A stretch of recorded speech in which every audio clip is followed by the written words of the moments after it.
Welcome to Paging Creatives. Pursuing a creative career can be a frustrating, isolating journey. So I sit down with working artists, taking risks, forging their own paths in hopes to encourage, inspire, and educate other artists, where we create a supportive community where we uplift one another and even network to further our creative endeavors. Welcome to episode number 4. I have a very special guest in the house, the pastor, Mr. Evergreen himself, Mr. Tommy Martinsen. Hello. Hello, hello. So good to be on here. Thank you Um, so much. Thank you so much for being here. Of course. Okay, I'm going to jump right in. Where are you from and how did you grow up? Sure. So I grew up in North Carolina, a town called Greensboro, right in the middle of the state, very like soccer country. And my dad is from Norway. My mom is American, but she was an opera singer. So very creative family full of singers. And they had moved from Chicago, where they actually went through a really rough season of life, where my mom was like incredibly depressed and suicidal. She was actually going to take her life one day. Had my brother already, and my dad was at work, and God audibly spoke to her and told her, this place of depression that you're in, only I can fill it, and I'm the way out of the pit. And so a short time later, she actually came to know Jesus and was freed from all of her depression. And so that was the family I grew up in, where it was very much a creative family, but like watching the hand of God move miraculously in my own family. And I think that's what moved me into a posture of growing up where we are both creative, but we seek the Lord and find Him. So it was a powerful family to grow up in. Man, I love that story. That makes me, what made you or what inspired you to create Evergreen? That's kind of the most creative thing you Yeah, could possibly do, is start a church, a totally. movement. Totally. So when I was 8 years old, I had a really powerful encounter with God where really it was kind of like a pull from my gut, moved me forward at this event. And it was the only way I can describe it is like a waterfall falling on me and like a spring from within colliding. And it was this, I believe at that moment, I was called into something like this. I didn't have all the language for it, but I knew that God was doing something where this was like a full-time kind of call. And so I thought it was going to be somewhere else in the earth. I was looking forward to like, I love different cultures. So I was looking at Papua New Guinea. I was like, that would be so adventurous. Should I be like a pilot that goes into the bush somewhere? And over time, I started seeing my own creativity kind of rise to the surface and my love for God and watching those things pair together. And I was like, I wonder if this is something I'm supposed to do as a full-time career path. And so I started really praying into like, where do you want me, God? Like in the States, elsewhere? And in 2011, I came down to LA, and I wasn't expecting it, but I had kind of like this zip file download kind of where I heard the phrase "you're home," and then I kind of saw the expansion pack of what that is, which is like being in Los Angeles, starting a church for individuals here that's thriving and healthy, but also through Los Angeles, getting all of these creatives together to be really like a heart that's pumping to the ends of the earth. And so if we can create something that is like a watering hole and a bonfire, and then people can like burn with passion and like what God's doing deep within them and have that messaging touch the ends of the earth with God's love, that's the hope. And I love that. There's a palpable energy at Evergreen. It's very positive. It's very inviting. It's the reason Melissa and I were fast Yeah, friends, yeah. cousins. Watch episode number There you 1. go. And when I met you, you felt like a friend. You were just so Mm-hmm. warm and just, Same. how did you create that just amazing environment? How do you maintain it? I know that's Yeah. important to you. Oh, it's really important to me. I think being here in LA, I say that it's kind of like a city of orphans in a sense, because people are really um, they're trying to find areas where they can flow in their identity. So like, who am I? What do I create? What do I want to do? What do I want to impact and touch? And so a lot of people here are just searching for their purpose and their meaning and their identity. And so what that can end up doing is really isolating individuals in LA. And I hear it time and time again. This is the loneliest city to be in. As an artist, this is so lonely. I'm isolated. It's hard to make friends. And so I think my hope is like as a pastor, we're bringing like something that's very upside down to what the world has to offer here. So my hope is like, can we actually bring that warmth and that kindness and that hospitality and that friendship of heaven and Jesus to earth, right? Mhm. Where um, Jesus was the most hospitable, loving individual there ever was to walk the earth.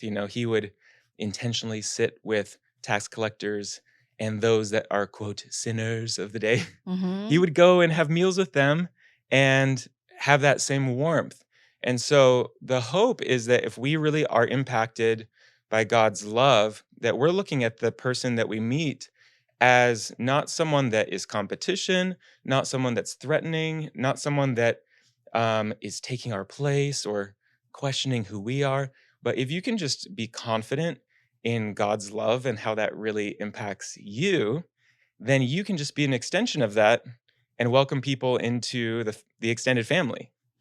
And so I think that's really the heart is like, how can we be radical in the way that we just relate and love each other? I mean, a lot of that's like asking good questions, being Mhm. truly interested in the person in front of you, not what you can get from them, Mhm. but what you can actually truly give. So I think that's really important. So that brings me to part of the human condition is conflict. How do you deal with Yes. conflict in the congregation? Oh gosh. I mean, here's the deal that the church has like different purposes. Like we're meant to be, in a sense, we're meant to be a school, we're meant to be a community, a family. We're also meant to be a hospital. And so what that means is that like messy people come in Right. and we're all works in progress, aren't we? And so whenever you get really a wide range of individuals gathering together, all ages, different cultures, backgrounds. Um, you're getting together in a place of hopefully unity is the goal. But I think that one of the fastest ways that we can develop and change as humans is being around people that we're uncomfortable with. Mhm. So there's actually a beauty in that. There's a beauty in being in a church body where the people are different from you and you're learning to grow and honor each other. Now, when people don't get along, I think your question is, how do I deal with that? Well, ideally, I want to challenge people to work it out themselves, is the hope. To challenge them to keep their love on when it's tempting to not, or to divide, or to separate, or to gossip, or whatever it is. So, the hope is like, hey, can you guys actually sit down over a cup of coffee and share your heart there and kind of see past the areas where there's differences. That's the ideal. Now it might take a couple meetings, it might mean someone else gets involved, and it might mean a few times through those conversations that one of the leaders needs to get involved and we can kind of help navigate those. Mhm. But I'm so proud of individuals that choose to be in a place of uncomfortable and they actually come together rather than dividing and separating. Because, in a city like this, you could have a conflict and you're like, peace, I'm out of this. Right. I'm not going to that group anymore. I'm not going to this anymore. I don't have to see that person. And, there are healthy boundaries, of course, but there's also the ability to challenge ourselves to go deeper and to see someone's heart as they really are. And sometimes those turn into some of the deepest relationships there is. That's a good note for me too, Yeah. because I do have that Challenging. tendency to be like, "Okay, see ya." Oh yeah. Yeah, exactly. Yeah. The other thing I noticed when I visited the church is you have an amazing voice. Oh, thank you. Have you ever pursued a secular career in music? Uh, I haven't pursued secular music before. Um, Even the word secular, though, there's that's a whole nother discussion because Okay. sometimes people talk about sacred music, like music from the church or whatever. and then they say secular versus sacred, and there's some sort of dividing line. I think as followers of Jesus, you can actually remove the line and just be like, this is all actually for God and part of life.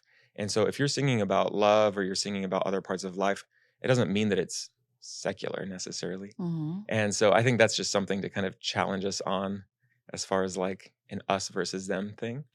Now for my own life, I do love worship music in the church, and that's primarily where I put my energy.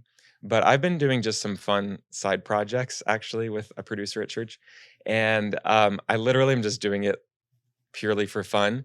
I've shown a few friends, but that is stretching, and also it kind of gets me out of maybe like the seriousness, I guess, Mm-hmm. of other music that I love, and it puts me in a headspace of just pure creativity. And so I might start releasing a few You have like a side to. project, You have to. I but feel like that's yeah, when amazing things happen, is when it's just like, this is for fun. I'm doing it for fun. I'm just doing some art. yes, That's when things that you don't ever expect happen, like a weird record deal or anything happen. right, right. And I think too, as a pastor, like there's almost an expectation of like you have to be very serious and you have Mm-hmm. to do it a certain way. And I'm like, I'm also just a man that loves creativity and I love pop music. I love folk music. I love rock, whatever it is. Mm-hmm. Um, and so to be able to kind of connect outside of the walls of a church is actually really fun and freeing as well. And in my background, I actually have more of a photography and video background. So I would work with fashion bloggers and marketing and weddings and all sorts of things like that. And so that's been on pause for a little while. Part of why we're here in Los Angeles is to encourage other creatives, but we also want to have a production house or houses as part of our church and movement. And so that could be films and music and podcasts and anything else that can kind of come under that umbrella, to help individuals collaborate, work together, and see kind of bigger waves coming out from this city. Well, yeah, I'm pushing, not been, I mean, it's Yeah. very new, but I'm definitely pushing for Evergreen Films. There we go. It will come one day. I think we already have some documentary ideas, and then individuals at church they're doing so much already together, and I'm like, I feel like it's just a matter of time before we start to kind of create and see how that develops Come see from me. I have in-house. distribution. There we go. Exactly. Um, because of the world in which we live, the church, like most things, has to be a business. Right. So in business, there are always disappointments and setbacks. How do you deal with those setbacks within the church? You know, um, that's an interesting question when it comes to like setbacks in the church, because I think it looks very different in Los Angeles than maybe the middle of Ohio or wherever you're at, because real estate's so expensive here. Yeah. So I mean, ideally, if I had billions of dollars, I'm like, I got a plan for you. I want to take over and make like the most creative part of town, and it would be Yelp reviewed as the best destination in LA. I love That's what I would love to see. that. I want to see like what I'm talking about, like production houses or little theaters, live bands, creative spaces like we're doing here. I could go on and on, right? And then I would love to see even spaces for creatives to be able to live together, collaborate together, have kind of think tanks, and then having just that creative endeavor continue onward. Now, that really would take actually billions of dollars in LA, I think. It So would take a lot for sure. yeah, so I think it's that interesting blend when you are here and you are in some sort of like church ministry, because it's all about the one-on-one connection with someone and mentoring them and seeing them grow and celebrating that. But then you also have this like big vision of kind of what you're talking about with structure and business, and like, Mhm. okay, how do we like have our full attention with the one person in front of us, but also dream and build towards something that could impact and affect even more of the population and see a multiplication of what God's doing in one life to reach hundreds, thousands, millions of people. And so I think that's the constant tension in ministry here of how to do that well and to Right. not let the the the fame monster, if you will, kind of like, oh, you're not doing enough, or you don't have enough of a platform, or whatever it is that can creep in, that comparison thing. um I've heard recently that even uh like fame and even just touching fame can be the most addictive drug that there is to your brain. And so we have to be very vigilant, being in Los Angeles, not giving into that, even as we have good intentions of growing and being kind of that business side of things. So it's that constant kind of like humbling of ourselves, connecting with, I mean, we try to really be connected with God in every step of this journey, and Right. just letting our hearts be pure. And if you can have that kind of pure, humbled heart, you can actually rise up that much higher, I believe, because God's like, here's someone that I can breathe upon and create with. I believe that too. Yeah. I'm going to read this one because your followers want to know. You are very popular, Oh but my I know goodness. you already know I this. can't. Dating Christianity, Los Angeles entertainment, four things seemingly in conflict with finding and maintaining healthy romantic and interpersonal relationships. Mm-hmm. How are you encouraging your followers to connect? Do you have familial goals? How are you Mm-hmm. connecting? Because I Yeah. know it's probably difficult for you. Good question. So we got say those again: dating, family. Dating, Christianity, Los Angeles, and entertainment. Oh yeah. Those seem very in conflict. Sure. That can be a challenge. So I didn't really establish it here, but I am single, and being a single pastor is fairly rare unless you're in the Catholic tradition, and then most of them are single, if not all of them, Right? the priests. Right. Um, but when you're in kind of a everyday American church, usually the pastor's got a wife and a couple kids and a Labrador. And, one day I would love to have all of those things, but maybe I have a Great Dane, so that'll be the substitute. Okay. But in the middle of that, I think, gosh, that's a whole nother conversation for me on my side of dating, because it just complicates it with already being a pastor and kind of Mhm. like, I think one day I'll just write a book on this because You have it's a to little because complex. also you're very popular because everyone wants to be Mrs. Evergreen. You know, I actually don't think that's true, but it sounds good. It sounds good.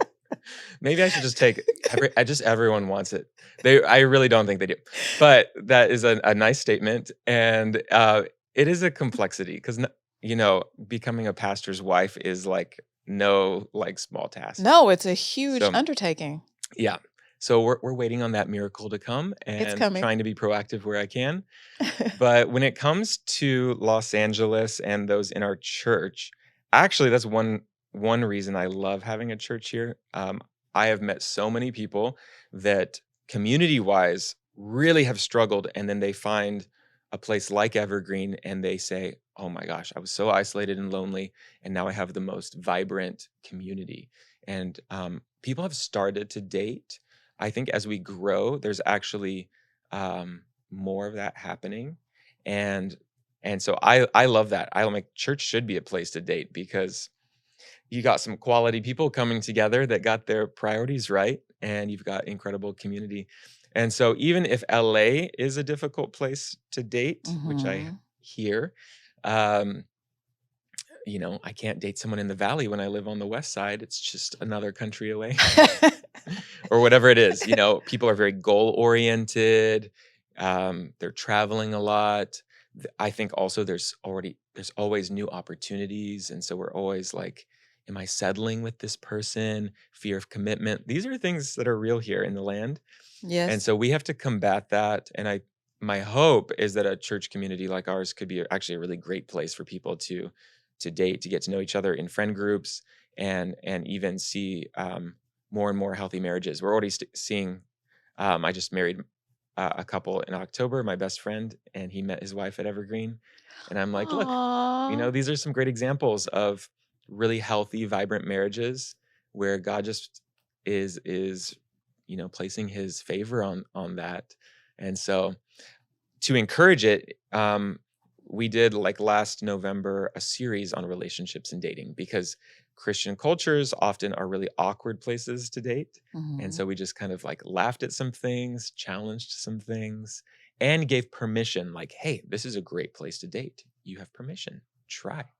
And I think when people know that this is a safe place to experiment, it actually causes them to breathe and to try, to step out.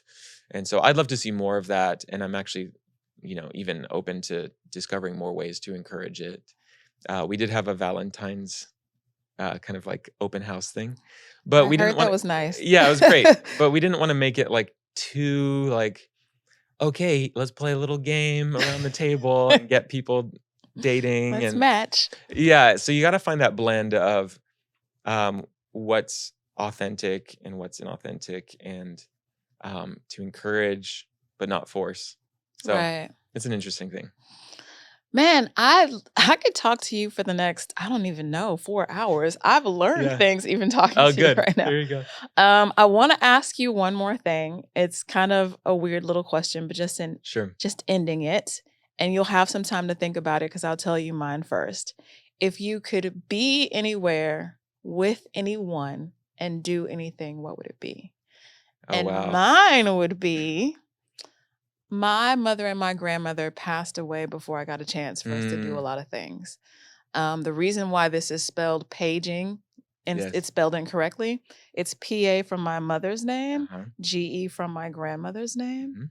And I'm wearing my mom's ring that my Oh, dad gave him and my grandmother's watch. that's great. Yeah. And I would love to just have the opportunity, maybe just to let them see Bali, one of my favorite places, and Ooh, we could just go to the Cube and have lunch and just look at the water. That would be mine. that sounds great. I'll come get a drink with you. That I would sounds love that. Yeah. That's a great question, man. I would actually say like one of the heroes in my life is this man named Bill Johnson, who's also a pastor. And so I think sitting down with him would be just fascinating to kind of. I've only listened to him through the years, and I don't have a actual relationship with him. So he's kind of like a father figure to me without knowing me. Mhm. So I would love to sit down with him. I don't care where it's at. Let's maybe like a cabin in the woods for a weekend or something, and just like discuss some of the joys and the difficulties of life, like because our lives are so full of mystery, and there has to be room for mystery. Mhm. But even just talking through like the hardships and like the suffering that we go through, and in that tension with like the joys and the breakthrough and the miracles that we see in the everyday parts of beauty of life. So I think he would just be such a great person to like wrestle through some like difficult questions with, and really just find someone that I already respect so much, and Mhm. kind of let him into some of the parts of my own heart that I'm wrestling through myself. So sorry, that was kind of serious, but No, I mean, but I love, just like everything else, I love that. yeah. Um, Holy Week, this is a big week for us as Yes. Christians, and your episode will air on the Saturday before Easter. Great. So it is unconventional, but I would Mhm. be remiss without asking you if you feel comfortable saying a little prayer for the creatives watching this, but creatives around the world. Absolutely. Uh, yeah, it would be a joy and honor to do so. And just want to, encourage creatives too, that they're they're y- creatives are not less than. They're not less than teachers or pastors or anyone else that is doing good and making an impact. Creatives have really throughout history the primary role of shifting and changing culture and moving it towards a certain place, either for the positive or negative. And so creatives, as we ideally can connect with God and co-create with God, like really spend time getting downloads and being able to to have that life breath of God on our lives as creatives, we have this incredible opportunity to be a part of um, really birthing out like the new things that heaven is wanting to release on the earth. So I think it's a high honor to be able to be a creative and to express the invisible God with visual representation, with music, with all sorts of different ways. And so, yes, I would love to pray for us as we enter into this weekend. Yes. So, Okay. yeah, Father, I thank you even just for the opportunity to pause in the middle of a podcast and just give you honor and to connect with you. That this life is all about connecting with you and living with you and walking with you. And Jesus, I thank you that you paid the highest price by giving up your own life so that we could be free from sin and death and to be made completely new and washed clean because of your sacrifice and to raise into new life as you rose into new life with you. And so I pray that even as we focus on the crucifixion on Friday and the resurrection on Sunday, that you would do something new and unique within our hearts, even this week, and that we would be able to lay some things down, lay down the burdens, lay down the cares, the worries, the anxieties, the stresses, the perfection, whatever it is, we lay it down so that you can come and live within us with fresh new life and abound within us Yes, in your Lord. glory and your goodness. And so we look to you. We look to you and we just open up our entire selves and yield to you. And we're so grateful that you fill our lives, you flood our lives with your love and your light. And would you do that within every single person listening or watching, every creative, that you would breathe new life into their gifting and to really see a resurrection power and hope be infused into their setting in Jesus' name. In Amen. Jesus' name, amen. That was beautiful. Thank you for that. Absolutely. Thank you for being here. Tell everyone where they can find you and where we can all find this amazing music because I want Yeah. it. Listen, the music's still hidden currently, Okay. but it will come soon. You can follow me if you'd like to on Instagram. It's Thomas Martinsen, or if you search Tommy Martinsen on Instagram, you'll find me, SEN Martinsen. And you can follow Evergreen Los Angeles, which is our church and our movement. And we actually are releasing our first album next month that is all live worship music. So follow Evergreen and you can find me through that as well. Yay. Yeah. Well, thank you so much for being here. Oh, thank you so much. This is a blast. Thank you for watching and or listening to Paging Creatives. Please like, subscribe, or follow. It really helps the channel. And creatives, your art brings light and love into the world. So you make it a better place. And I love and support you. Keep creating.